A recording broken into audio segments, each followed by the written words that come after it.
muy, muy agradecida también por todo tu entusiasmo, todas tus ganas y las muchísimas horas de esfuerzo que estás poniendo para que todo esto se pueda llevar adelante.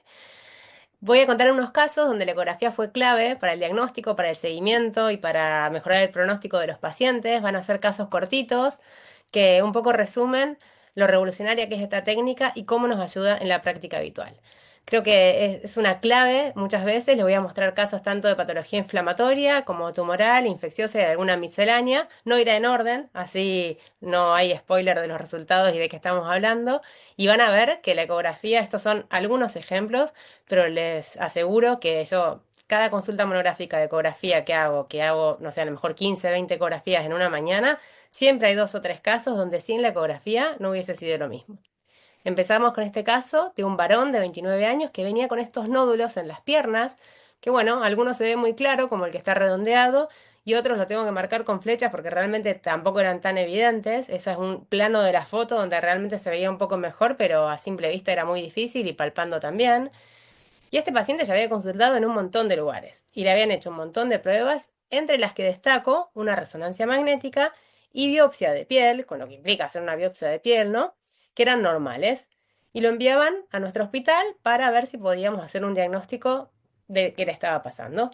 Como antecedentes, él decía que era deportista y que se dedicaba sobre todo al levantamiento de pesas desde hacía 9 años, perdón, y poco más, era una persona sana. Acá vemos una ecografía, que esta es una ecografía de la piel que parece sana. Esto era sobre una de las lesiones, ¿no?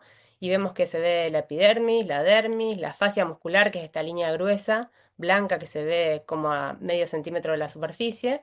Y esto es con el paciente de pie. Y no sé si pueden ver alguna diferencia entre la eco anterior y esta eco. Y bueno, para los que son más novatos y se están iniciando y a lo mejor es la primera charla, se los marco aquí con rojo, ¿no? Acá lo que vemos es que la fascia, que es la parte donde está la línea blanca, la flecha blanca, está interrumpida. Y el músculo, que es donde está el borde rojo, se mete dentro de la piel. Y esto es una hernia muscular. ¿Qué pasa? Cuando el paciente está acostado y hacemos la biopsia de piel, que aparte es piel, nos va a venir normal, y hacemos una resonancia y con el paciente acostado, la fascia vuelve a su lugar, entonces tampoco se ve nada. Hicimos una ecografía Doppler donde se ven vasos que atraviesan esa fascia que está rota, ¿sí? Un defecto de la fascia, y eso puede orientar un poco el diagnóstico de esta hernia facial, que es en general congénita. Las hernias faciales pueden ser congénitas o adquiridas. Cuando vemos esos vasos que atraviesan, sugieren más una etiología congénita, pero claro, un paciente que hace levantamiento de pesas empeora ese defecto congénito que tiene y favorece a que se formen estas hernias. La ecografía fue clave, hicimos el diagnóstico en pocos minutos y esto enseña que no solo a veces es la mejor técnica, sino que también es una técnica dinámica. Para hacer esta ecografía, el paciente se puso de pie en la camilla, porque realmente él decía que las lesiones salían cuando él estaba de pie. Entonces siempre hay que hacer una buena anamnesis, hablar con el paciente, preguntarle cuándo se nota más la lesión y hacer la ecografía en la posición que más convenga. Todos los diagnósticos diferenciales que podemos pensar en este caso también son súper fáciles de ver con ecografía. Si hubiera sido un hemangioma, un lipoma, una malformación arteriovenosa, también se hubiese visto rápidamente. Creo que hay que recordar que que la ecografía es dinámica, que si hay que hacerla de pie, hay que hacerla de pie o el paciente sentado y siempre el modo Doppler que también nos ayuda a terminar de orientar el diagnóstico como en este caso. Acá hay otro paciente que viene con nódulo en la pierna también y con una placa inflamatoria. Venía también derivado de otro hospital donde habían hecho varios estudios y lo orientaban como que podía ser un carcinoma escamoso en la región nodular y que el resto de la piel, porque le habían hecho biopsias y otros estudios, lo orientaban como un posible pioderma gangrenoso. Él como antecedente relevante decía que había tenido un traumatismo de moto 5 años antes en esa pierna y que le habían hecho múltiples cirugías. Y en la biopsia, claro, venía una dermatosis neutrofílica y de ahí que se había orientado como un posible pioderma gangrenoso. Hacemos la ecografía y vemos esto. En el modo B se ve una imagen hiperecogénica, blanca, como una línea que tiene una sombra posterior y mucha inflamación. No sé si alguien puede pensar qué puede ser esto. Acá vemos de nuevo una imagen lineal que se las marco en rojo para los que no la vean tan clara. Es como una línea blanca, muy fina. Y después había líneas más irregulares que se metían en el subcutáneo y llegaban hasta el músculo, que se las marco aquí. Y finalmente, esto nos pareció por ecografía que era un cuerpo extraño. Y ligando un poco con lo que contaba el paciente, por eso es muy importante escuchar a los pacientes, pensamos que podía ser hilo de sutura de aquellas múltiples cirugías que había tenido 5 años antes. Se hizo la cirugía, se confirmó que era un hilo de sutura, se quitó, se hizo un cultivo y una biopsia de las lesiones, una nueva biopsia, donde se confirmó una infección secundaria asociada a este gran proceso inflamatorio y se descartó el pioderma y el carcinoma, que eran los diagnósticos de sospecha cuando lo derivaron. Otro caso donde la ecografía fue clave para el diagnóstico y una ecografía que en pocos minutos vimos el hilo de sutura deslizándose por toda la pierna y que seguramente con otra técnica de imagen no se hubiese visto tan bien. Más lesiones. Los pacientes con nebus congénito, en el hospital tenemos una consulta monográfica donde nos derivan de un montón de sitios de España pacientes con nebus congénitos y son pacientes que tienen lesiones muy extensas, difíciles de valorar clínicamente y muchas veces con nódulos sobreañadidos al lunar, ¿no? Al nebus. ¿Cuál es la peor sospecha? Que tenga una neoplasia sobreañadida, que puede ser un melanoma u otros tumores. Les voy a contar dos casos donde la eco fue fundamental para despistar estos diagnósticos. Este es un paciente que vi con la doctora Wurzman cuando tuve la suerte de poder rotar con ella al inicio de mis primeros pasos en la ecografía. Y era un niño, bueno, un varón de 16 años que tenía un nódulo en el nebus que había aparecido hacía muy poco tiempo. Y había muchísima preocupación, sobre todo de los padres, si pudiese ser un tumor sobreañadido al nebus congénito. Entonces, si no hubiésemos tenido la ecografía, seguramente hubiésemos hecho una biopsia de la cara con lo que implica. Hacemos la ecografía y vemos esta lesión hipoecoica con tráctores hiperecogénicos en el interior, ¿sí? Que no se parece para nada a un melanoma, que con el Doppler color no captaba. Eran de hecho dos lesiones pequeñitas. El Doppler era periférico, que esto tranquiliza bastante, no tenía para nada un patrón de melanoma, de tumor maligno.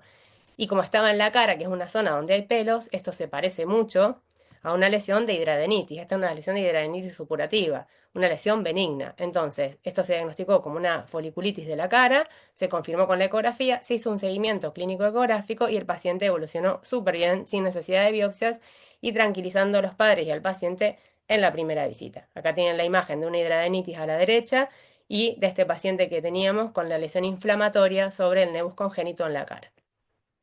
Y en espejo, un caso un poco más preocupante que también publicamos, que vimos en el Hospital Clinic, de una paciente que tenía un nebus congénito que ocupaba casi el 90% de la superficie corporal y tenía este nódulo que pueden ver en la imagen de arriba a la izquierda en la espalda. Las otras fotos son de dermatoscopia, la imagen C es de microscopía confocal y la imagen D es de ecografía en modo B y la más grande es en modo Doppler, que ven que es un nódulo mal delimitado con muchísimos vasos que van a mucha velocidad y que esto, bueno, alarma un poco más. Y era un nódulo con atipia severa, muy diferente este nódulo ecográficamente al anterior.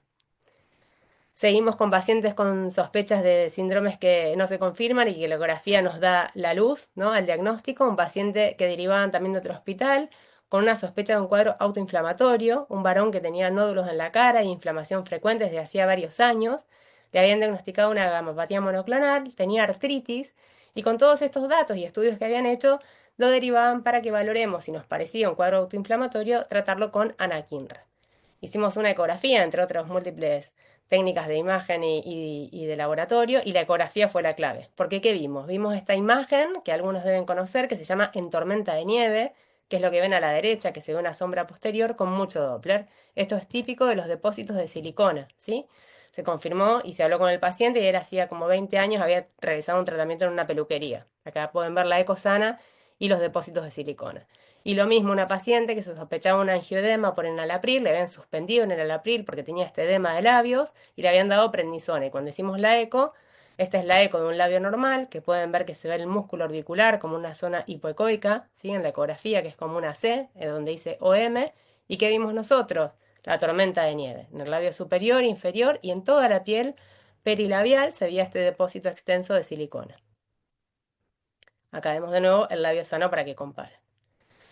No voy a entrar en detalle, pero todos los tipos de materiales de relleno tienen un patrón ecográfico muy característico y no solo podemos confirmar que es un material de relleno, sino qué tipo es. Y para terminar, para hablar de infecciones, esta era una paciente que venía con esta úlcera en la zona inferior al ojo, que estaba muy preocupada porque hacía 3 meses que había hecho un montón de tratamientos tópicos y orales sin ninguna mejoría y progresaba la lesión que se estaba acercando al ojo. Hicimos una biopsia, hicimos una ecografía, que ven que es una lesión profunda de 4 milímetros, muy inflamada y que tenía una lesión más pequeñita satélite que se parecía bastante. Confirmamos por biopsia que se trataba de una leishmania, repasamos un poco los tratamientos y le dimos anfotericina B porque infiltrar acá intralesional glucantina nos parecía muy agresivo y había que hacer 5 dosis, ¿no? Por las guías actuales y por lo que se recomienda. Y a la tercera dosis hizo una reacción alérgica, por lo que se tuvo que suspender. Y era una situación bastante dramática porque no se podía dar la anfotericina de nuevo, infiltrar en esa zona era complejo y seguramente podíamos tener complicaciones, entonces decidimos seguirla con ecografía y tuvimos la suerte de tener una seguridad clínica y ecográfica que nos deja tranquilos de resolución total de las lesiones con solo 3 dosis en lugar de 5. La paciente lleva más de un año de seguimiento sin ninguna recidiva y la ecografía fue clave para no tener que hacer tratamientos más agresivos con los cuales podríamos haber tenido complicaciones, porque evidentemente solo con la clínica no nos hubiésemos quedado tranquilos.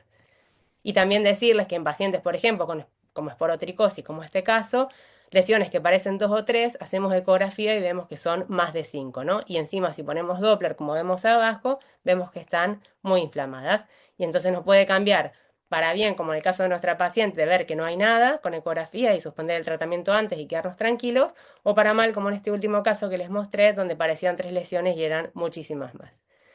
La utilidad en estos casos presentados es de diagnósticos no sospechados, complementando la clínica y otras técnicas de imágenes, y de objetivar respuestas al tratamiento. Fui un poco rápido, es un pantallazo, es para alentar a los que no hacen ver la utilidad que tiene en casos muy prácticos y muy reales, y espero que les haya servido, y si tienen alguna duda lo pueden dejar en el chat.